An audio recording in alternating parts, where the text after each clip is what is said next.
Chers internautes, bonjour, merci de nous rejoindre pour cette nouvelle édition d'Informatique News Hebdo, votre hebdomadaire dédié à l'actualité de l'informatique et des télécoms. Et pour analyser, commenter l'actualité de la semaine, je suis en compagnie de notre rédacteur en chef, Guy Hervier. Bonjour Guy. Bonjour Jean-François. Alors Guy, on commence par un marronnier Windows, en l'occurrence une version un peu spéciale que je n'ose pas dire que tout le monde attend, mais en tout cas qui pose des questions, qui s'appelle Windows 10X. On l'a un peu abordé et la rédaction d'Informatic News a mis la main, si je puis dire, sur une fuite en la matière, et donc un article assez détaillé sur 20 caractéristiques clés de Windows X. Alors, peut-être pas toutes les passer en vue. Non, on va en donner deux. On va en donner deux. Alors, effectivement, quand vous dites fuite, on ne sait pas si c'est une fuite organisée pour faire un peu de buzz ou si c'est une vraie fuite.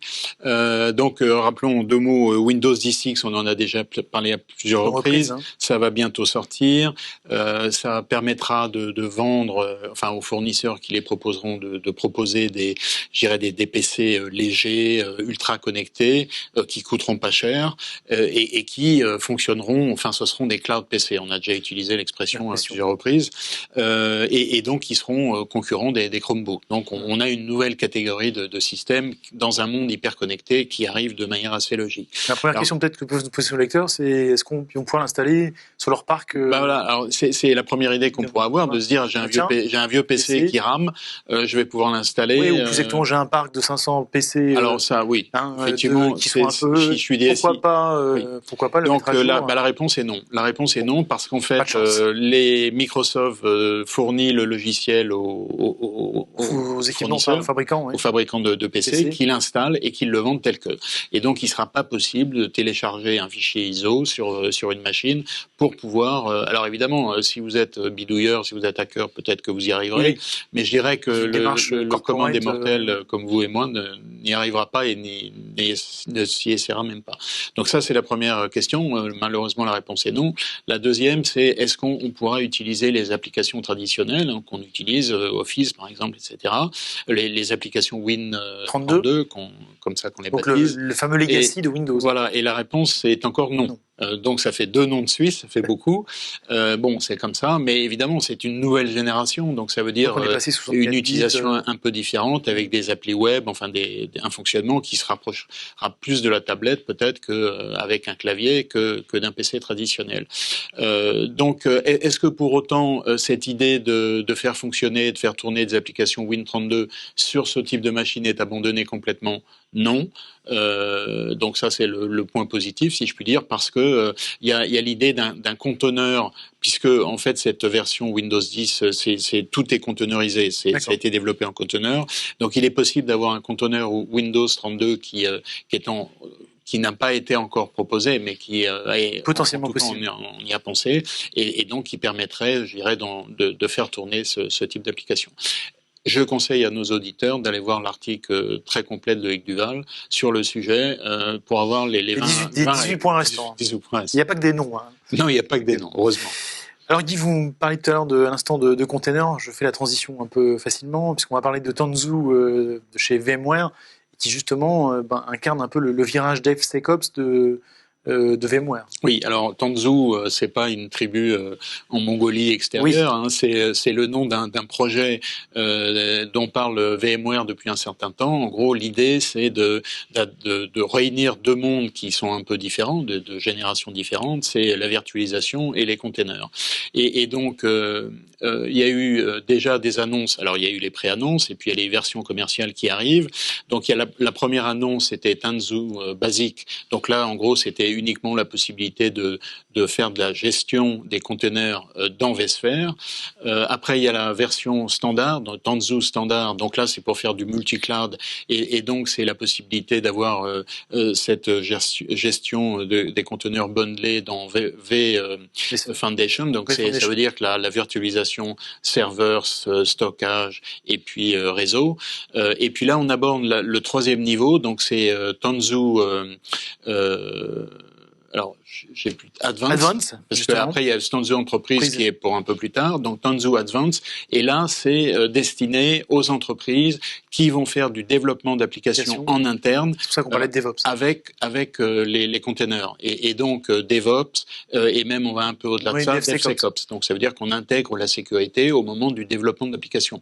Alors là encore, il y a un article assez complet sur le sujet dans nos colonnes, donc je propose à nos auditeurs de s'y reporter. Mais je dirais qu'en tout cas, l'idée est assez claire pour VMware, c'est intégrer ce nouveau monde des containers au monde, à la vague technologique précédente de la virtualisation, et donc rester un acteur majeur sur ce terrain-là, en réunissant ces deux mondes dans un environnement unique et unifié. C'est vrai qu'on avait vu une époque les conteneurs comme une concurrence des machines virtuelles, et donc du business model de VMware. C'est enfin une forme de, entre guillemets, de réponse. Alors, autre sujet dit de la semaine, Atos et IBM qui se annoncent une initiative commune autour d'OpenShift. Alors, il faut peut-être rappeler quand même à nos auditeurs, nos spectateurs, ce qu'est OpenShift. Alors, on n'avait pas forcément le catalogue de Red Hat. Alors effectivement, donc Red Hat a été racheté par IBM. C'est un accord entre, Atos et IBM qui concerne la déclinaison de technologies IBM dans l'intelligence artificielle et l'IoT. Il y avait déjà eu un accord effectivement entre Red Hat, donc on va dire IBM maintenant, et Atos pour la déclinaison de l'Unix de Red Hat et puis de OpenShift. OpenShift, c'est donc Kubernetes, la gestion des containers Kubernetes. Et donc là, on va un cran plus loin puisque Atos est un fournisseur de technologies, mais aussi surtout de services. Et donc l'idée, c'est de décliner ces technologies-là dans des domaines, sectoriels. Donc ça peut être, c'est pour développer des applications, proposer des applications avec des solutions IBM dans le domaine de l'industrie, dans le domaine de la logistique, du transport ou de l'énergie. Et donc c'est un peu comparable à, ce qu'a fait IBM avec ses propres Cloud Pak. En gros, c'était des solutions packagées, on en avait parlé à l'époque, où IBM a réécrit complètement toutes ces applications pour intégrer la gestion des conteneurs. Donc, Atos, on en a parlé ces derniers temps, hein, vous vous souvenez, quand quelque chose qui est toujours dans les tuyaux, qui ne s'est pas encore concrétisé, mais le rachat potentiel d'XC Technologies. Donc, Atos, en ce moment, fait beaucoup parler. Telle offensive. Alors Guy, d'Atos au cloud, il n'y a qu'un pas qu'on franchit aussi allègrement, avec une étude de Synergy, Research Group, qui fait le point sur la croissance des opérateurs de cloud européens, avec, j'allais dire, un bilan en demi-teinte, puisque croissance il y a, mais finalement par rapport aux compétiteurs américains que tout le monde connaît, c'est un peu... Oui. On est vraiment dans une division. Effectivement, Synergy, c'est un cabinet dont la marque de fabrique, c'est de suivre l'évolution du cloud. Hein, c'est vraiment là-dessus qu'ils travaillent, le cloud, et puis ce qu'on appelle les hyperscalers, donc les grands opérateurs de cloud, et puis les sociétés Internet. Et donc là, effectivement, c'est une étude qui montre que, comme vous le disiez, le marché du cloud européen est en forte croissance. On est à un rythme de 30%, donc ça, c'est conforme à ce qui se passe par ailleurs. On a un marché qui mesure à peu près 23 milliards de dollars, donc ça dit pas grand-chose. Ce qui est intéressant, c'est que de 2017 à 2020, ce marché a été multiplié par 3, donc ça montre bien l'évolution. La croissance. Ce qui est beaucoup moins positif, c'est le fait que finalement les sociétés de cloud européennes, et donc ça intervient au moment où on en a déjà parlé à plusieurs reprises, il y a le projet Gaia de cloud européen. La part de marché des sociétés de cloud européens a décliné et est passée de 26 à 16%. Donc vous voyez que c'est là, de ce point de vue-là, c'est très embêtant. Et donc on a des acteurs, les premiers acteurs de cloud européens, c'est Deutsche Telekom, c'est 2% du marché européen. Donc vous voyez, c'est pas énorme. Ouais. Il y a OVH, il y a Orange. Donc c'est des acteurs comme ça qui sont plus des acteurs régionaux que des acteurs mondiaux en ce qui concerne européen. Le cloud. Donc c'est un point, je dirais, qui est un peu sombre, si je puis dire. Et donc, évidemment, d'où l'intérêt de ce projet Gaia, en espérant que on va pouvoir redémarrer quelque chose, sachant qu'on en a déjà parlé. Le projet Gaia, c'est pas uniquement des entreprises européennes, puisqu'il y a à la fois des entreprises chinoises et américaines qui rejoignent ce projet, mais en se soumettant aux règles et aux normes qu'auront définies les Européens. On avait parlé d'ailleurs avec la directrice générale Oracle France. Absolument. Et donc, pour donner un peu une image à ce phénomène, donc l'analyste de Synergie, il fait référence au roi Knut, que tout le monde connaît, pas nécessairement, moi le premier d'ailleurs. Et en fait, c'est un prince danois du Xe siècle, Xe et XIe siècle, dont on dit, la légende dit qu'il n'a pas été capable de maîtriser les océans. Et donc, c'est un peu l'analogie avec les opérateurs de cloud européens qui n'arrivent pas à résister à la vague des opérateurs de cloud américains et chinois dans un autre temps, mais enfin principalement américains. Les trois premiers américains, c'est 66% du marché européen. Donc, vous voyez, c'est vraiment déjà Amazon, c'est 45, ouais, enfin 35. Ouais, donc. Et puis on conclut cette passage en revue de l'actualité en bref par un rachat. C'est du côté de chez Citrix, qui, bon, on le sait, connaît que le diffuté, rachète. Alors j'arrive jamais à le prononcer, Ryke, qui est un logiciel de gestion de projet. Oui.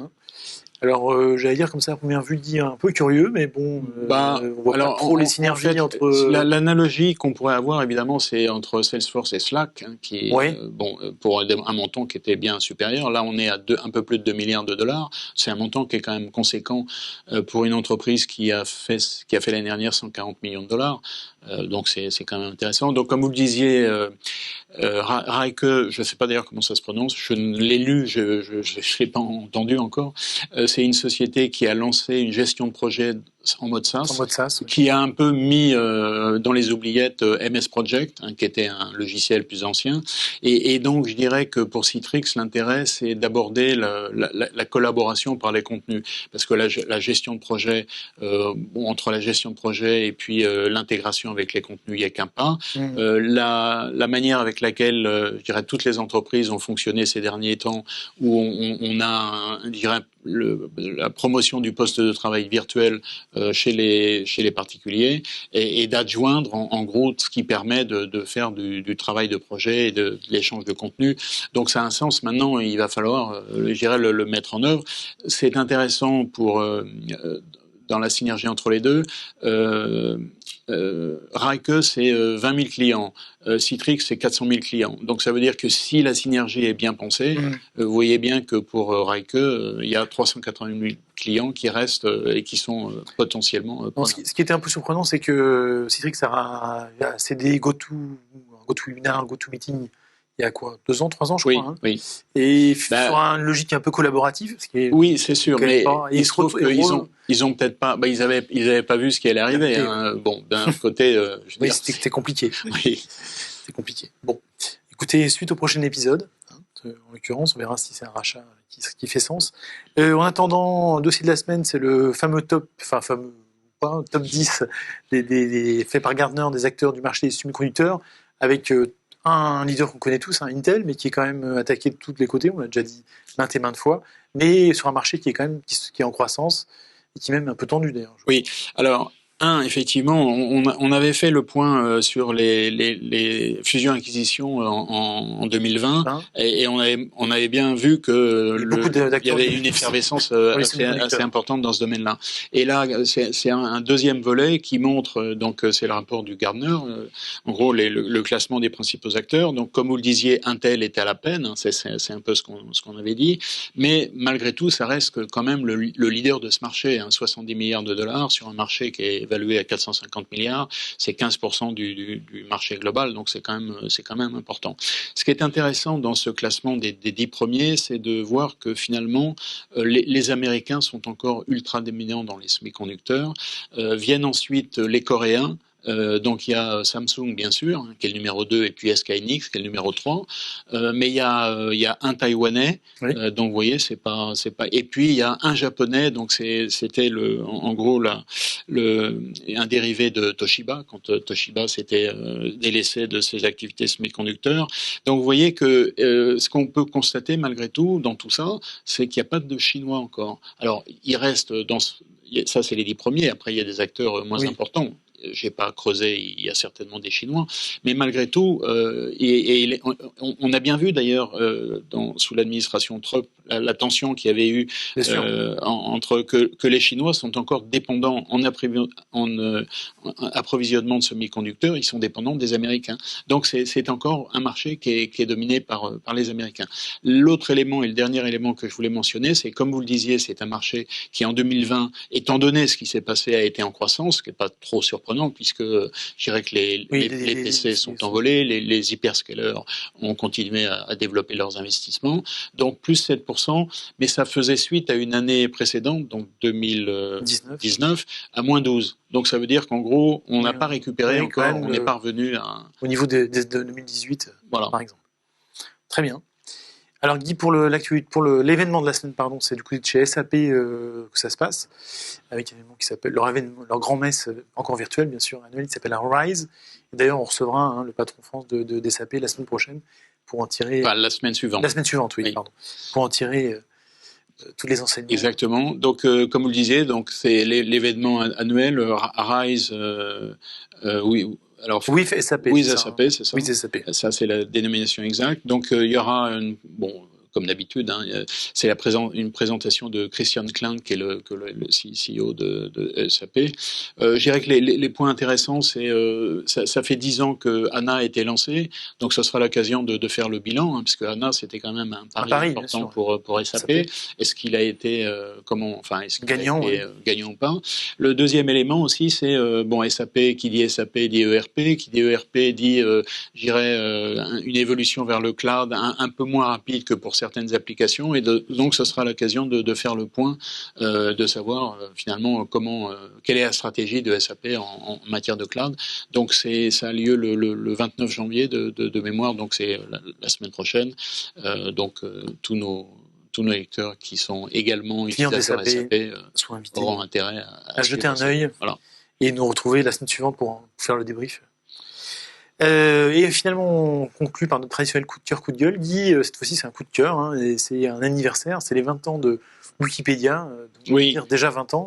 Alors, c'est bizarre parce que moi, j'allais dire l'inverse, c'est-à-dire l'impression que Wikipédia a toujours existé. Oui. Enfin, ce qui est pas, évidemment, ce qui est pas la vérité. Donc, ça fait 20 ans, ça fait déjà pas mal. Et donc, c'était le projet de Jimmy Wales. Et je pense que c'est intéressant, ce qui distingue Wikipédia. Alors évidemment, les puristes disent oui, mais les informations sont pas tout à fait, parfois incomplètes, parfois pas très précises, parfois biaisées. Enfin, il y a tout un tas de choses, mais en tout cas, je dirais que c'est une ressource absolument phénoménale. Et ce qui est intéressant, c'est que c'est un projet, je dirais, open source, dans le sens où, en gros, Wikipédia vit des contributions de ses lecteurs. Donc et on voit bien d'ailleurs quand on va sur Wikipédia, il y a de manière assez curieuse quand même. Bien sûr, mais si vous voulez, c'est pas le modèle à la YouTube ou à la Facebook. Où en gros, d'emblée, on est parti sur un modèle commercial. Donc là, et c'est vraiment, c'était l'ambition de Jimmy Wales de le faire comme ça. Alors que quand on voit les chiffres de fréquentation, c'est absolument phénoménal. Oui. Je crois que le 14 janvier, qui doit être la date du 20e anniversaire aux États-Unis, il y a eu plus de 700 millions de visites sur le site Wikipédia, 55 millions d'articles. Donc vous voyez que c'est absolument phénoménal. Et enfin, je ne sais pas vous, mais moi, c'est vrai que pour vérifier un point ou un élément, je ne lis pas l'article en entier. C'est déjà 20 ans parce que c'est dans le 10 fois par jour. C'est devenu naturel. En gros, c'est une deuxième mémoire. C'est vrai que vous tapez cherchez quelque chose sur Google. Dans le premier, vous avez souvent la fiche Wikipédia. Voilà. Alors, si vous voulez tout savoir sur Wikipédia, vous allez sur Wikipédia. Très bien. Écoutez, Guy, on confiera là-dessus. Et je vous remercie encore une fois. Merci vos commentaires. Merci à toutes et tous de nous avoir suivis. Je vous souhaite évidemment un excellent week-end et une très belle semaine. Et puis, je vous propose de nous retrouver la semaine prochaine pour encore une nouvelle semaine d'actualité d'informatique news, d'informatique en général. Vincent, encore une fois, à très bientôt.